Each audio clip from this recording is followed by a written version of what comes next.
A group of 7 leaders are gathering in Alberta, Canada today, where much of the focus will be on trade.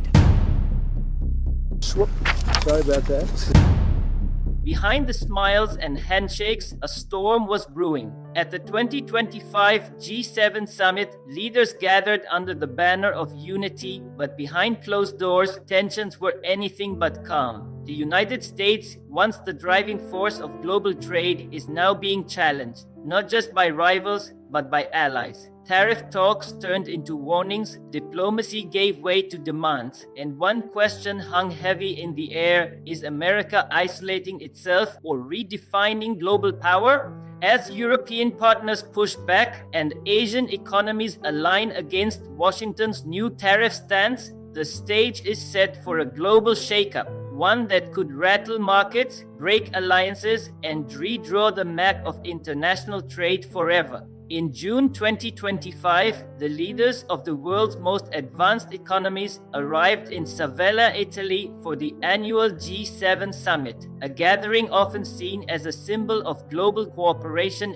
The picturesque coastal setting painted a calm and peaceful image, but behind the scenes, the atmosphere was anything but relaxed. This year's summit was meant to focus on climate change, artificial intelligence regulation, and strengthening the global economy after years of inflation, disruption, and digital transformation. Leaders were expected to discuss long-term strategies, offer support to developing nations, and reinforce their shared commitment to stability and peace. But from the very beginning, it was clear that something was different this time. The usual handshakes and smiling photo ops couldn't hide the growing tension beneath the surface. A rising wave of economic nationalism, led by the United States' sudden shift in trade policy, had unsettled the room.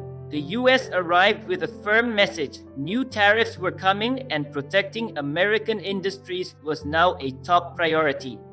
As meetings progressed, what was meant to be a forward-looking summit began to unravel into a series of closed-door confrontations, urgent side discussions, and whispers of fractured alliances. The mood was no longer cooperative. It was cautious, defensive, and at times outright confrontational. The 2025 G7 summit, once expected to be a turning point for global collaboration, was now becoming a stage for deepening divides and a stark reminder that even the most powerful alliances can bend and possibly break under the weight of shifting global priorities. Just days before the summit, the White House made headlines around the world by announcing a new set of aggressive trade measures. The US administration, citing long-standing trade imbalances and the need to rebuild domestic manufacturing, unveiled a bold plan, sweeping tariffs on imported technology, electric vehicles, and industrial goods, some of which came from its own allies. This wasn't just policy, it was a statement, a clear signal that the era of compromise was giving way to an era of protection. Inside the summit halls, American delegates defended the move as necessary. Strategic recalibration, they called it. But the reaction from other G7 nations was swift and sharp. European leaders warned of destabilization. Asian partners raised concerns over retaliation. Even Canada, often seen as the US's closest partner, expressed unease over the potential ripple effects across North American supply chains. For the first time in years, the United States wasn't just pushing back against economic rivals, it was drawing hard lines between itself and its friends. And as discussions turned tense, one thing became clear. This wasn't a simple policy change, it was a pivot, a new direction in how America intended to engage with the global economy on its terms, with its priorities, and without waiting for consensus. The room felt it.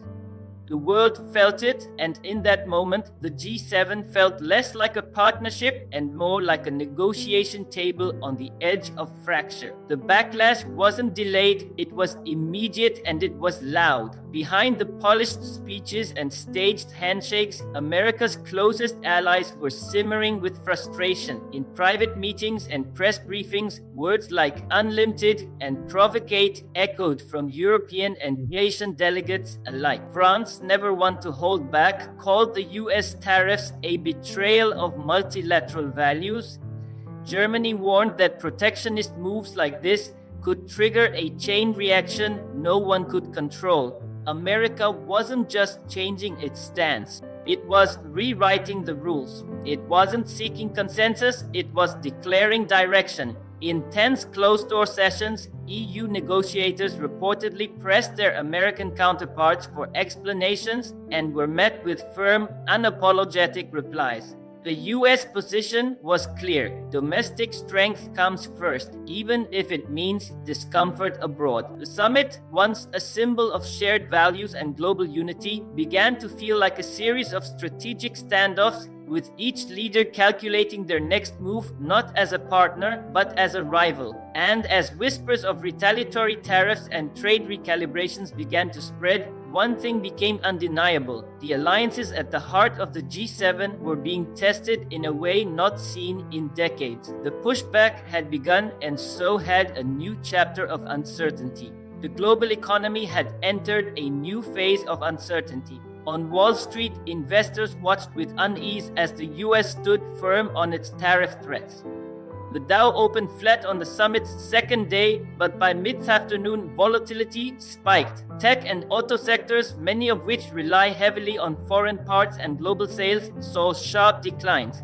Taking the expert tactics with large hits in Frankfurt, the DAX dropped on fears that retaliatory tariffs from the EU would damage Germany's industrial exports. In Tokyo, automakers braced for rising US duties on electric vehicles. And in Shanghai, whispers of a potential trade escalation with the US began to surface. Even though China wasn't at the G7 table, the reverberations reached its trading floors. Currencies wobbled, the euro dipped slightly as investors sensed division within the Western bloc. The US dollar, usually a safe haven, held strong for a moment but lost ground when uncertainty spread about future retaliations. In the background, commodity prices flickered and bond yields swung nervously as analysts tried to read between the diplomatic lines.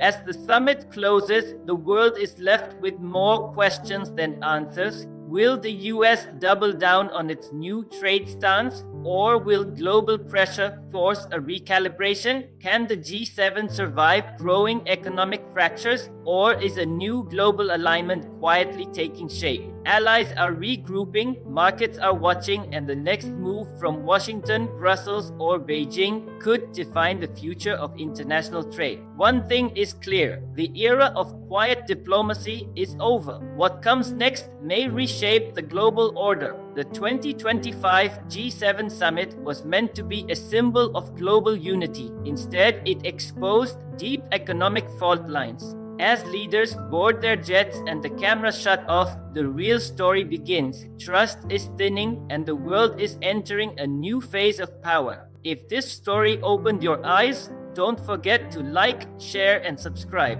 More global shifts are coming, and you won't want to miss what happens next. Stay alert, stay informed.